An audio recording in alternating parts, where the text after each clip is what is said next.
Hi, ഇത് മാരുതിയുടെ ഏറ്റവും latest ആയിട്ട് ലോഞ്ച് ചെയ്ത ന്യൂ എപ്പിക് സ്വിഫ്റ്റ് ആണ്. ഇതിൻ്റെ ഹൈലൈറ്റ് ചെയ്യുന്നത് ഇതിൻ്റെ ഡിസൈനാണ്. റാപ്പ് റൗണ്ട് ഡിസൈനാണ് ഇത് വരുന്നത്.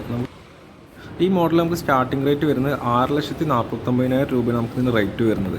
നമുക്ക് ഇൻറ്റീരിയറിലും നോക്കാം. അത്യാവശ്യം നല്ല സ്റ്റൈലിഷ് ആയിട്ടുള്ള ഫുൾ ബ്ലാക്ക് ഇൻറ്റീരിയറിലാണ് നമുക്ക് സ്വിഫ്റ്റിന് വരുന്നത്.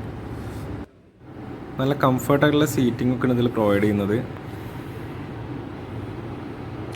അതുപോലെ തന്നെ നമുക്ക് ബാക്ക് ആണെങ്കിൽ ബാക്ക് സീറ്റും അത്യാവശ്യം സ്പേഷ്യസ് ആയിട്ട്, ലെഗ് റൂം ആണെങ്കിലും ഹെഡ് റൂം ആണെങ്കിലൊക്കെ നമുക്ക് ഈ മോഡലിൽ വരുന്നുണ്ട്. ഇനി നമുക്ക് ഇതിൻ്റെ ബാക്ക് ഭാഗം ഒന്ന് നോക്കാം.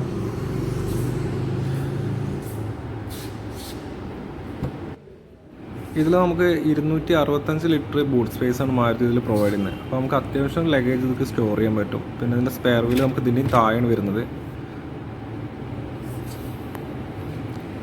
ബാക്ക് ഭാഗമൊക്കെ നല്ല സ്റ്റൈലിഷ് ആയിട്ടുള്ള ഡിസൈനാണ് കൊടുത്തിട്ടുള്ളത്. ടൈലാമ്പൊക്കെ 1200 cc എഞ്ചിനാണ് അതിൽ വരുന്നത്. ഇതിൽ നമുക്ക് ഓട്ടോമാറ്റിക്കും മാനുവലും വരുന്നുണ്ട്. ഓട്ടോമാറ്റിക് നമുക്ക് 25.75 മാനുവൽ 24.8 നമുക്ക് ഇതിൽ മൈലേജ് പ്രൊവൈഡ് ചെയ്യുന്നത്. നിങ്ങളൊരു വാഹനം വാങ്ങിക്കാൻ ആഗ്രഹിക്കുന്നുണ്ടെങ്കിൽ എന്തായാലും എന്നെ കോൺടാക്റ്റ് ചെയ്യുക. എൻ്റെ നമ്പർ ഞാൻ അതിൽ താഴെ കൊടുക്കുന്നുണ്ട്. ഓക്കെ.